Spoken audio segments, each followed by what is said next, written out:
continue d'être le président de la Ligue pour la défense du consommateur au Bénin. J'ai eu tout au moins 20 ans d'activisme derrière moi. Mais j'ai une passion, comme vous le savez, à l'humain. J'ai une passion à ce que l'humain mange.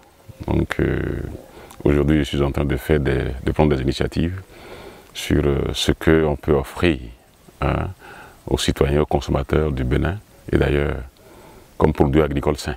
Non, je crois que, vous savez, que vous soyez le pape, que vous soyez un chef de l'État, que vous soyez un simple paysan, un simple cultivateur, un enfant, une personne âgée, homme, femme, vous ne pourrez pas vivre sans manger les produits agricoles. Aucun être humain sur la terre, aucun vivant ne pourra continuer à vivre sans manger les produits agricoles. Et le monde entier va vers son autodestruction. C'est-à-dire l'humanité va vers son autodestruction à travers l'alimentation qui est proposée par les multinationales aujourd'hui. Et tout à l'heure, je vous disais que j'ai déjà 20 ans d'activisme derrière moi dans le domaine du consumérisme.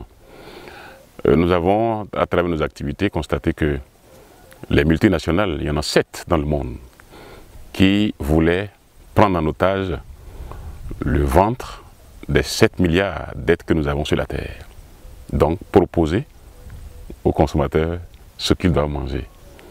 Proposer aux paysans les graines qu'ils vont utiliser pour produire. Proposer au monde entier, en un mot, ce qu'il faut utiliser pour nourrir le monde. C'était une ambition sauvage, de mon point de vue. Donc il faut que le citoyen à son niveau commence par prendre des initiatives isolées pour ne pas être esclave, pour qu'il ne soit pas suspendu au diktat de ces multinationales-là. Et nous avons au niveau africain, en son temps, commencé à sensibiliser les consommateurs à avoir leurs jardins familiaux. Et moi, ayant une culture agricole, j'aimais les choses agricoles. Donc c'était facile pour moi de prendre des initiatives en mettant en place un jardin familial. Donc derrière moi, vous voyez, il y a des fruits, il y a des légumes. Et ici, il y a une pépinière qui est autour de nous ici. C'est simplement la mise en œuvre d'une vision. Celle de maîtriser ce que je mange. Et celle de proposer aux gens qui visitent cette ferme-là, aux gens qui vivent autour de cette ferme-là, des aliments dont on sait comment ils sont produits. Les fruits sains, les fruits sans apport en engrais chimiques, les fruits sans traitement en pesticides chimiques. Donc ce sont ici, c'est un jardin familial, mais qui prend une dimension au-delà de ce que j'avais espéré. C'est-à-dire qu'aujourd'hui, tout le monde veut venir acheter ici les légumes parce qu'ils sont certains que c'est des fruits et légumes produits de façon saine. Voilà un peu ce pourquoi nous sommes ici aujourd'hui. Mais c'est juste un centre d'expérimentation. On a commencé en 2011 ici. Vous voyez tout ce que vous voyez autour de vous là, c'est seulement en 2011 qu'on a commencé. C'est combien d'hectares? Ça fait juste 1 hectare. Mais quand il dit 1 hectare, vous imaginez, la politique foncière au Bénin ne permet pas qu'à Glodjibé, on achète 1 hectare en bloc aujourd'hui. Donc j'ai acheté ce qu'on appelle au Bénin des parcelles. Et j'ai fait des extensions progressives en fonction des ressources que j'ai pu avoir jusqu'à ce que j'obtienne l'hectare. Sinon, au départ, c'était environ 600 mètres carrés pour avoir le jardin familial. Mais comme j'avais des ambitions, j'ai procédé à des extensions progressives jusqu'à atteindre l'hectare. Mais un hectare, mais qui est aménagé aujourd'hui. C'est-à-dire qu'on a un système d'irrigation, on a de l'eau sur place. Et on a pu développer nous-mêmes un mécanisme d'autonomisation énergétique pour qu'on puisse pomper l'eau et le lever à 12 mètres du sol et créer une pression au-delà de ce que la SONEB offre aux Béninois, créer une pression assez forte qui nous permet de faire le maillage de l'hectare en eau, ce qui nous permet de produire tout le temps ici sans attendre la pluie. 1 hectare, mais 1 hectare bien aménagé. Je ne le dirai pas assez, et mes compatriotes, mes consoeurs, les consommateurs béninois mangent mal. Les consommateurs béninois mangent mal autant qu'ils sont. Enfants, adultes, femmes, hommes, décideurs politiques, chefs de l'État, ministres, ils mangent tous mal. Parce que simplement, ils ne maîtrisent pas comment ce qu'ils mangent est produit. C'est à cela que je voudrais quand même m'atteler à travers cet entretien-là. Nous mangeons mal parce que nous ne savons comment ce que nous mangeons est produit. Lorsque vous ne savez comment ce que vous mangez est produit, vous pourrez manger tout.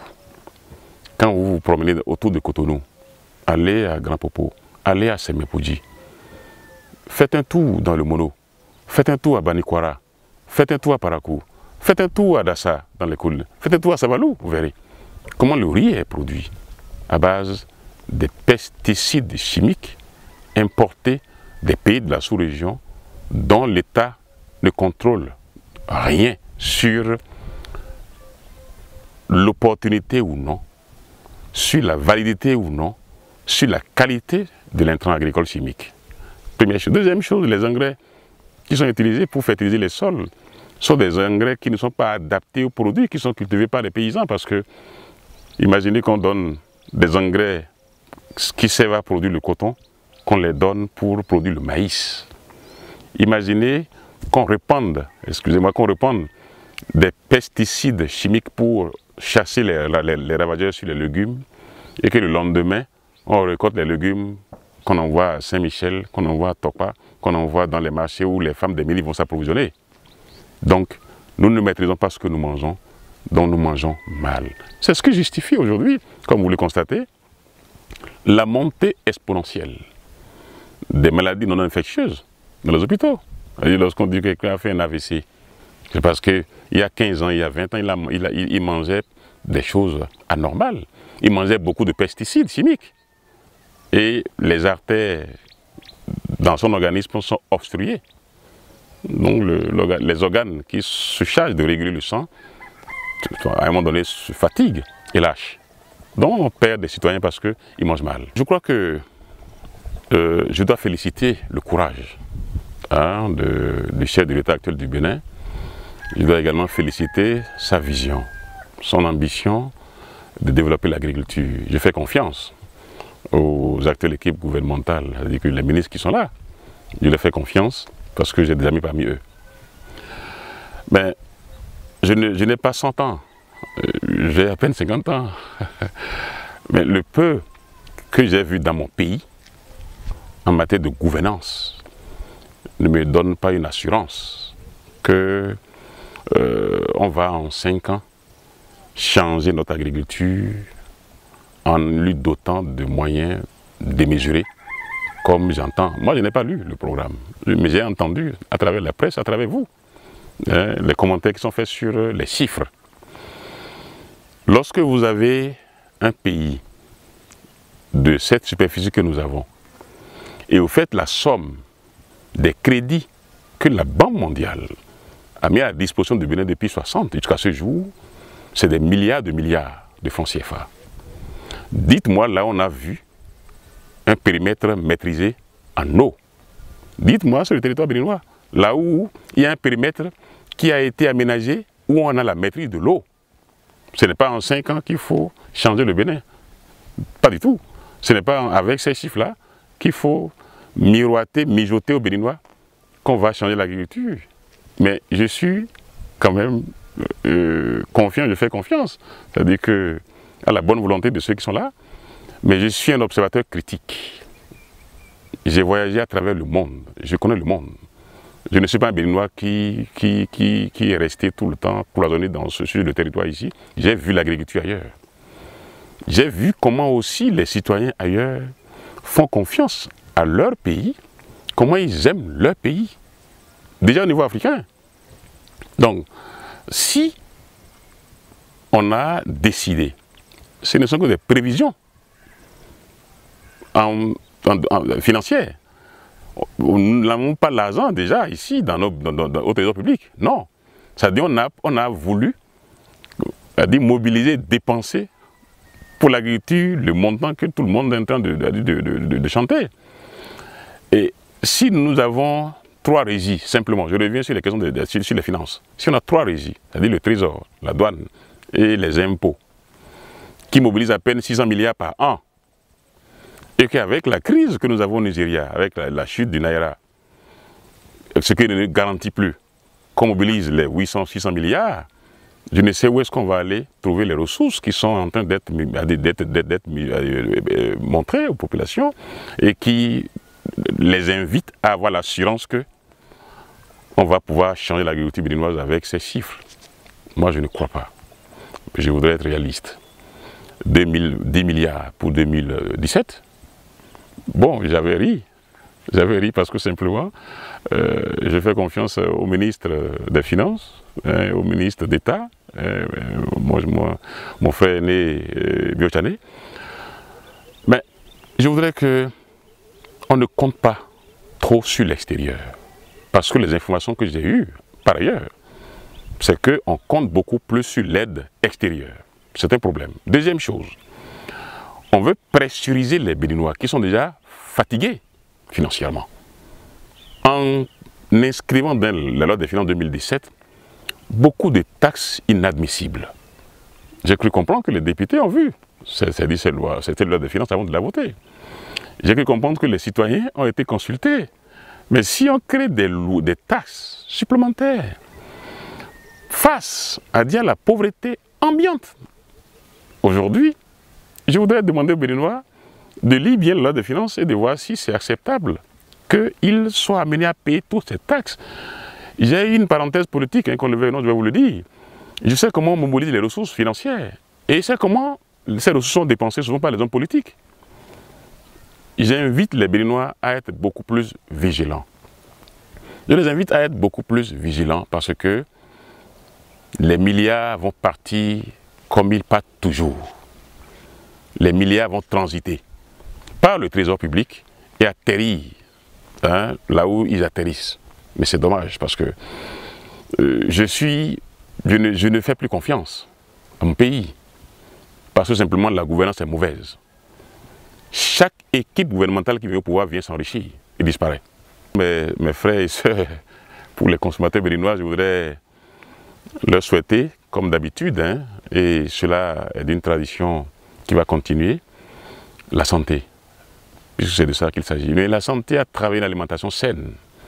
Il faut que les Béninois mangent sain, qu'ils soient rigoureux vis-à-vis de ce qu'ils mangent. On dit souvent que ce sont les riches qui mangent bien, mais c'est faux. Ce que nous appelons le crin-crin, le tiayo, le citron, les fruits de citron, les bananes, on peut en trouver, les papayes, on peut en trouver autour de nous. On peut manger ces choses-là, sans forcément aller manger 1 kilo de viande d'agouti, ou aller manger 1 kilo de viande de bœuf, non. C'est-à-dire, il faut qu'on mange simple, mais sain. Les légumes que nous consommons, je les invite vraiment à faire attention aux légumes qu'ils mangent. On peut, à la maison, produire ces légumes. Mettons juste une caissette d'une planche. Remplissons la caissette de terreau. Mettons quelques légumes. On va avoir des légumes à la maison. Au lieu de manger des pesticides chimiques qui viennent des périmètres où les gens produisent intensément des légumes de façon vraiment extrêmement criminelle. Donc, je leur souhaite de la santé. Je leur souhaite également ce que j'appelle la sécurité physique, parce que nous sommes dans un environnement qui devient de plus en plus grave au niveau sécuritaire. Je parle de l'environnement, je ne parle pas du Bénin. Et le Bénin fait partie d'une région. Donc je souhaite que les citoyens béninois vivent avec de la sécurité et que la sécurité soit leur compagne jusqu'à la fin de l'année. Je voudrais également qu'ils vivent avec une sécurité financière, parce que sans être financièrement capables de se nourrir et de financer le fonctionnement de son ménage, on ne peut pas être un bon citoyen. Surtout qu'on a en moyenne 200 000 francs de taxes supplémentaires qu'il faut payer par an en 2017 par rapport à la loi qui est actuellement votée par les députés que je trouve vraiment extrêmement très liée à l'exécutif. Le Bénin a des problèmes. C'est-à-dire lorsque le législateur et l'exécutif s'entendent, c'est une menace pour la survie de la vie du citoyen. Et c'est ce que j'observe. Donc la santé, la sécurité physique et la sécurité financière sous la protection divine.